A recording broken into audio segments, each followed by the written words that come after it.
What you do with what you have in this moment right now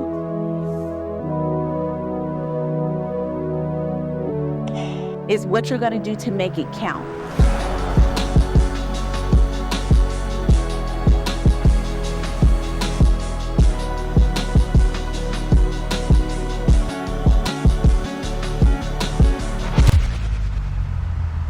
The first time I encountered connected giving was through, I would say, the church. And the reason why that stands out for me, I didn't really know that that's what that was at the time. What I realized later is setting up funds like a building fund, or which I led and was running for many years and did a renovation project. But prior to me being able to have the skills to take on that type of responsibility, I was a part of like growing up where I'm hearing them talk about, we're gonna build the school. And most of my childhood, there was a fund for me to have this school that never came about. And so my first exposure was just that there was a shared common interest, there were shared values and alignment, and there was an exchange. An exchange is monetary for this particular situation, and that was what it was going to take to be able to develop the school, the building, the renovation. That was my first exposure. I am fortunate enough to sit in a very interesting space. What I do for a living is I bring people together around the table in different types of social and community-driven settings. I have a background in economic development and community development. So what I now do is basically put together curated experiences where I bring together influential individuals to have a wonderful time. For me, community is when I look at you, when I look at another person across the table, and I feel that guttural reaction. And that can be a positive thing, it can be a negative thing, but it means I've seen someone and I've had a personal reaction to what it is about them, and that's gonna allow me to have more conversations with them. Again, positive or negative, one way or the other, but it allows me to learn from the person in the room because I'm looking at them and I'm interacting with them. And it very much is about that FaceTime, that opportunity to say, hey, Michelle, I not only hear your voice, but I smell you, I feel you, I understand what it is that you're doing, and I want to learn a little bit more. I love that. I love that. So what is the most important part of a community? I think it's the willingness to not just put yourself out there, but also to learn from the people around you. I don't think you should ever go into any room thinking you are the most important, the most intelligent, that you have everything to offer. To me, I always want to go into a room where I'm going to be inspired by people around me, and hopefully I can inspire them as well. So that means an openness and an understanding that some people shut down before they even walk into a room. They're already feeling anxious or like they need to protect themselves.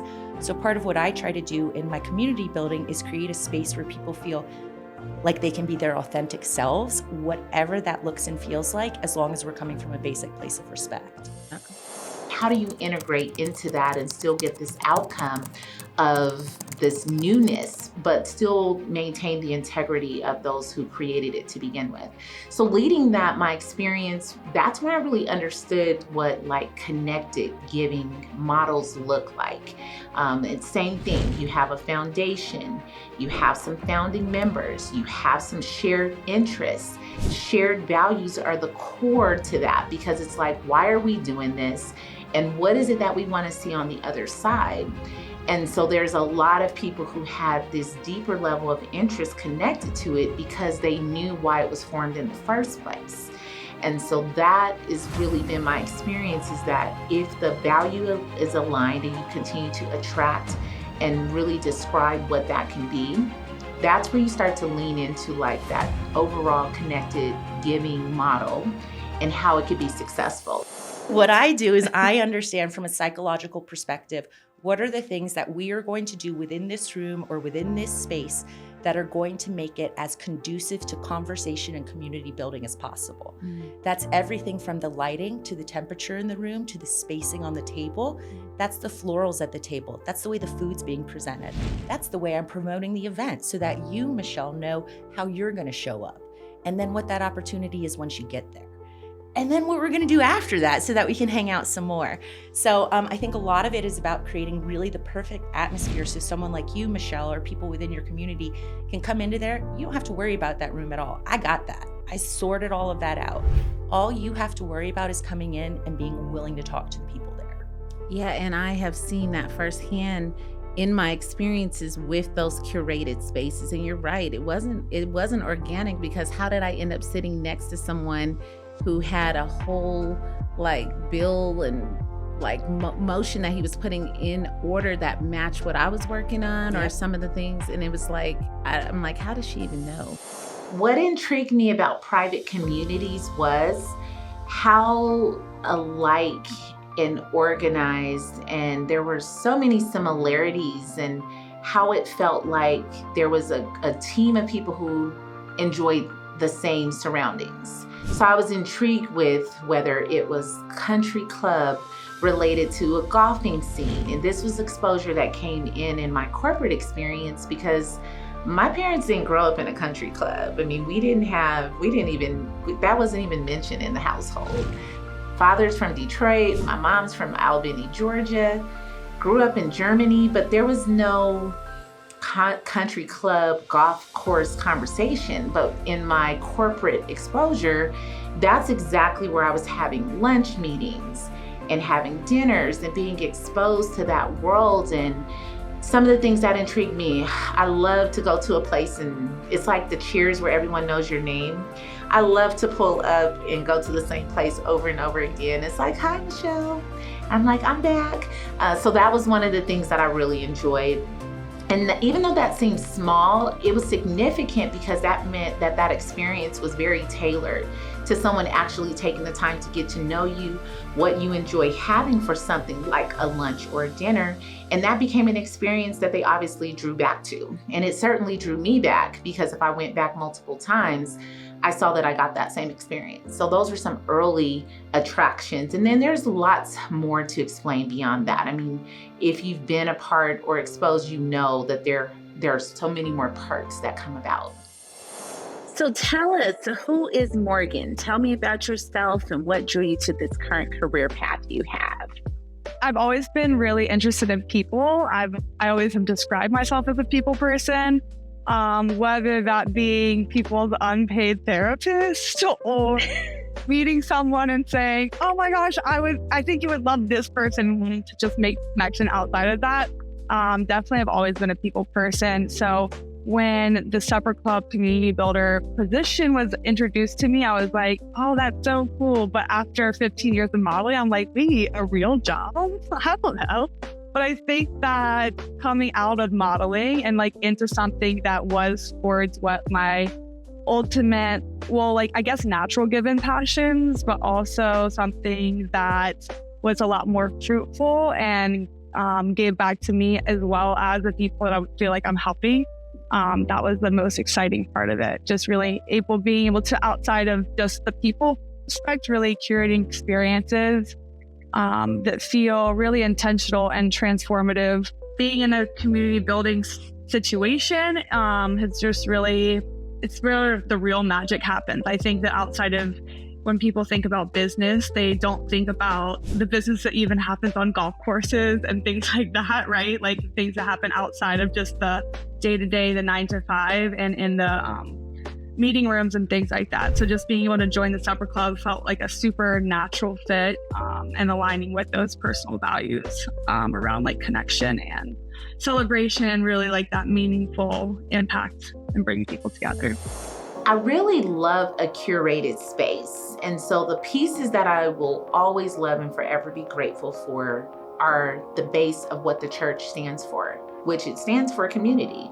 It was designed to bring a group of common people that have the same belief system together to be able to spend time and make sure that mission is fulfilled.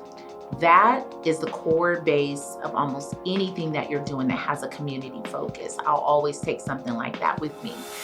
Then you take the curated spaces, and curated events and opportunities, those lean more into being able to now take what those people are and bring it down to a smaller space where you can amplify it and really have it in a way that's going to now meet like where exceptional is the norm. Now it's like got that luxury feel, or it has another level and another component that might not have been tapped to in the entry part of that community.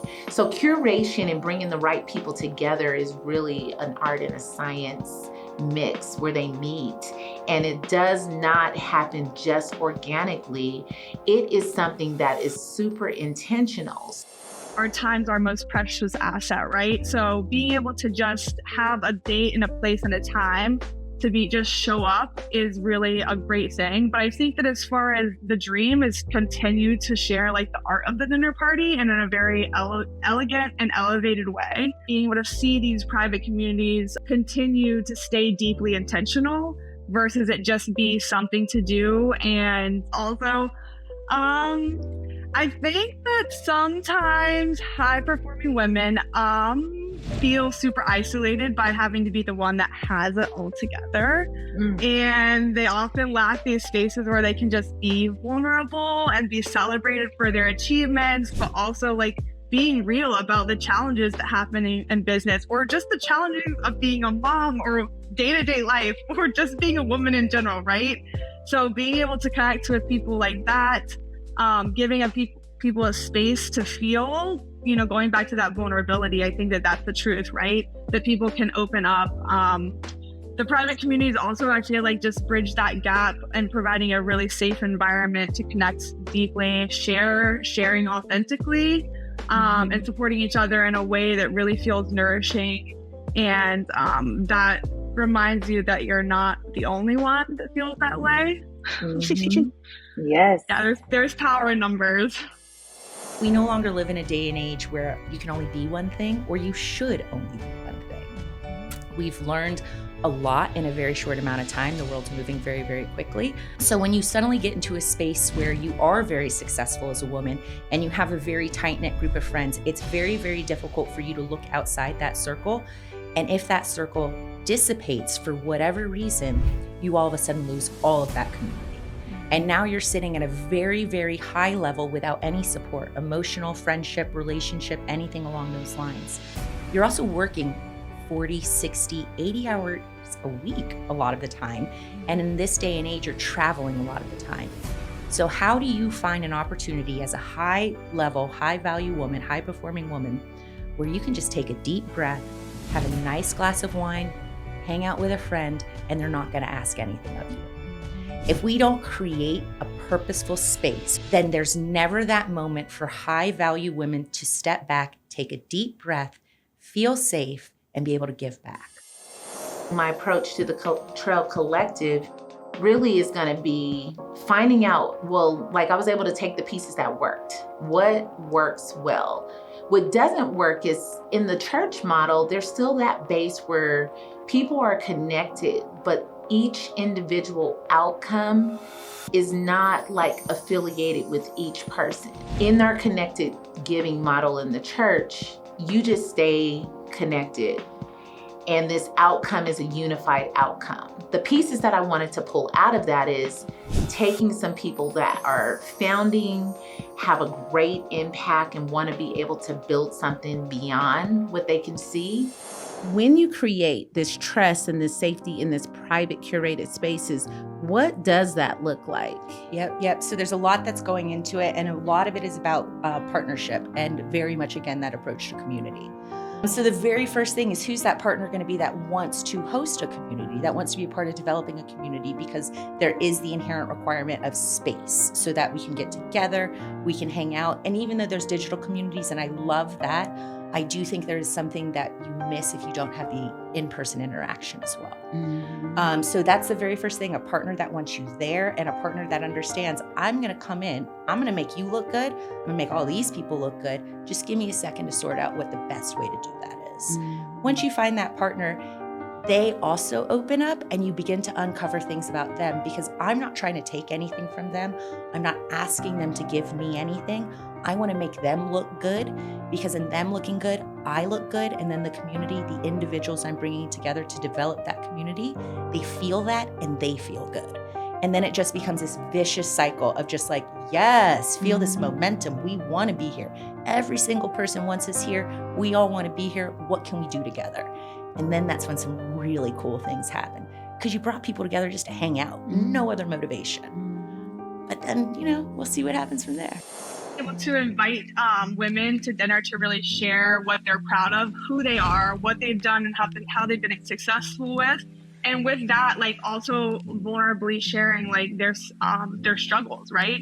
And I think that the vulnerability in that room specifically, but because everyone was really feeling themselves, just the vulnerability that's allowed to be shared is really profound. And I think that it ultimately creates this ripple effect of support, right? Some of those experiences that I have been able to pull from have been like, okay, I understand that there's a base. We got to get the core together, got to get those values. And then you talk about like these private communities where you have people who know your name and who know what you enjoy and your legacy. And you start to merge those together in what you really, really have fun doing as well.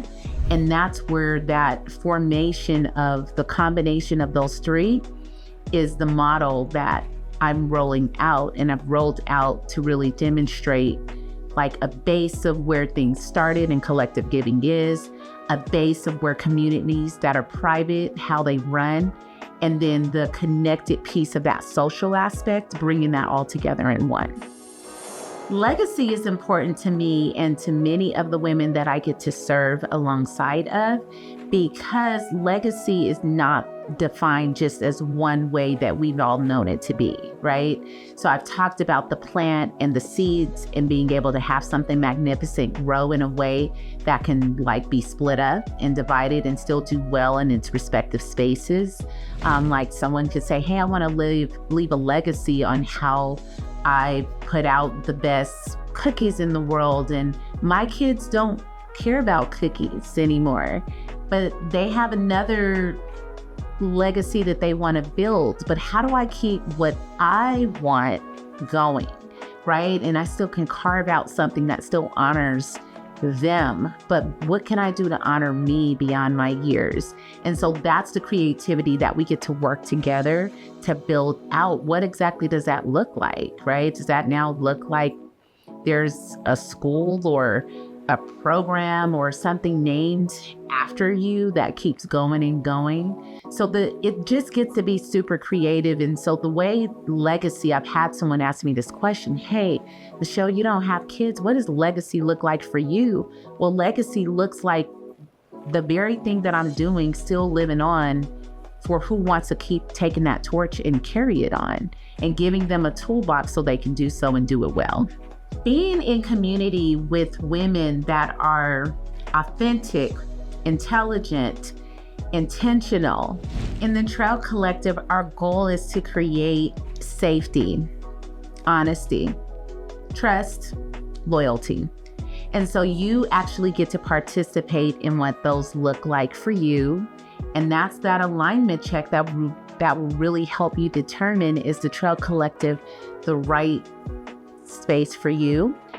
We're going deeper, we're going deeper than a puddle. It's beyond like the performance reviews, the performance metrics. It's going beyond asking more questions about the who's who. We're really diving in and creating a lane that I don't see marketed well. If it's out there, I just haven't seen it. And that's what we are here to make an impact on. And we're going to do it collectively.